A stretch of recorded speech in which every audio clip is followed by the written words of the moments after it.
지금 몇 사람을 채용하시려고 계획하고 계세요? 네, 이렇게 한번 자문해 보시면 좋아요. 앞으로도 그런 인재들을 많이 만나게 되실 거예요.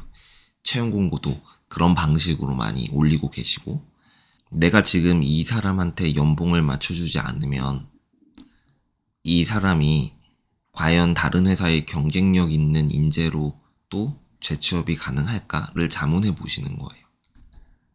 내가 이 A님이 지금 굉장히 훌륭한 소양을 가지고 있고 실제로 퍼포먼스를 내는 사람이에요. 이분은 지금 얘기를 들어보니까. 그쵸. 일을 기획해서 하는 사람이고 그 기획한 일이 성과를 냈으니까 그게 루틴한 업무까지 발전된 거잖아요. 그쵸. 이 사람은 어쩌면 3단계까지 경험해 본 사람이었을 수도 있어요. 그쵸. 메타인지가 잘 되시는 분. 그쵸. 1단계. 자기 자신의 한계를 두지 않는 사람이었고, 두 번째는 업무 장악력에 대한 개념을 알고 있어서 인접 영역으로 지금 자기의 바운더리를 넓혔고, 그래서 그 결과 메타인지가 되고 있는 사람이었을 수도 있는 거예요. 저는 단계를 거칠 때마다 최소 500만 원에서 1000만 원 정도 연봉을 더 준다 그랬잖아요. 왜냐면 내가 안 뽑아도 어차피 저 사람은 누가 채갈 테니까. 이 관점에서 그 사람을 한번 객관적으로 보려고 노력해 보라는 거죠.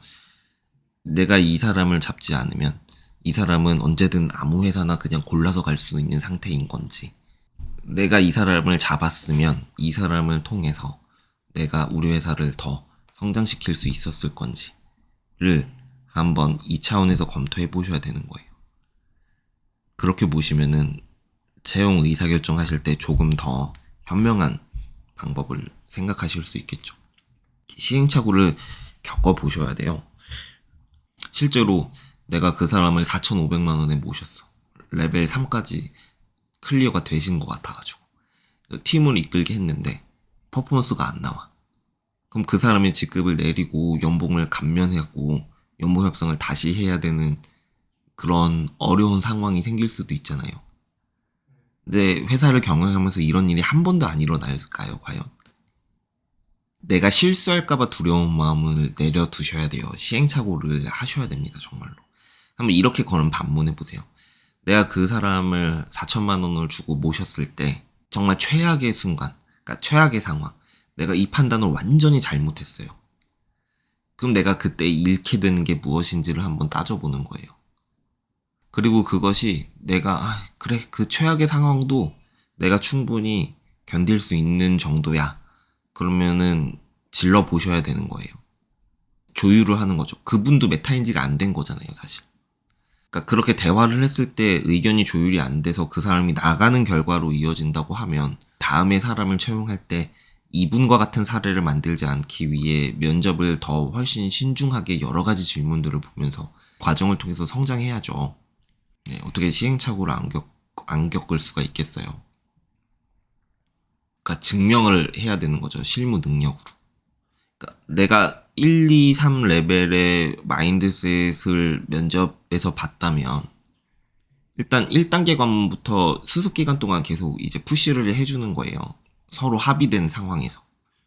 일단 우리 수준의 최고의 아웃풋은 업무의 양이 어느 정도고 그 각각의 업무마다 실제로 아웃컴, 그 매출이 어떻게 잡혀야 되는지 이런 것들을 요구치를 주고 1단계를 만약에 통과했어. 그러면 이것을 계속 유지한 상태에서 너가 기획도 해야 돼. 그것도 통과했어. 그렇게 해서 사람들과의 영향력을 만들어가는 걸 좀 장기간 관찰해보고 이 사람이 정말 실제로 팀장 역할을 할 수 있다 그러면은 팀장 시키는 거죠. 신입이어도. 그러니까 검증 절차는 당연히 있어야 되는 거예요. 리더십을 어떻게 면접에서 그 사람이 하는 얘기만 듣고 알 수 있겠어요? 되게 일면적인 부분만 알 수 있죠. 뭐 갈등이 생겼을 때 어떻게 조율하는지 뭐 이런 것들을 물어본다고 그 사람의 리더십에 있는 어떤 이해도나 깊이를 어떻게 그 면접으로만 알 수 있겠어요. 같이 일해봐야 알지. 네, 그래서 제가 말씀드리는 게 그 획일성이 강한 테이커들을 거르기만 해도 일단 채용이 치명적으로 실패하진 않아요. 그리고 언제나 그런 사람들과 대화를 통해서 이제 포지션이나 직급이나 월급 같은 거는 조율이 가능하잖아요. 우리가 대화가 통하는 사람이랑 일을 하게 되면. 그래서 많은 초창기의 대표님들이 팀빌딩을 할 때 자기가 가져가는 월급을 많이 줄이시는 의사결정 많이 하세요. 왜냐하면 결국 시스템이 갖춰지면 가져갈 수 있는 몫은 더 점점 늘어날 테니까. 하드캐리에서 한 달에 1,000만 원 버는 조직이랑 팀원들한테 월급 다 주고 남는 돈 100만 원 가져가는 조직이랑 어떤 조직이 훨씬 더 건강한 조직 같으세요? 후자예요, 후자.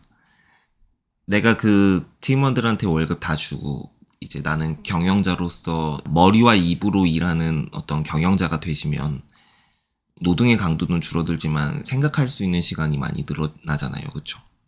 그 초입에는 당연히 가져가는 돈이 적을 수 있겠지만 회사를 키우다 보면 그 사람들이 매출을 그대로 유지만 하겠어요? 아니면 회사를 더 키워주겠어요? 키워줄 수도 있는 게 아니라 그렇게 만드셔야죠. 머리와 입으로. 그래서 팀이 깨지면 그래봐야 그 전으로 돌아가는 거죠. 원맨 팀으로 한 달에 소득이 증가하는 결과가 이어지겠네요.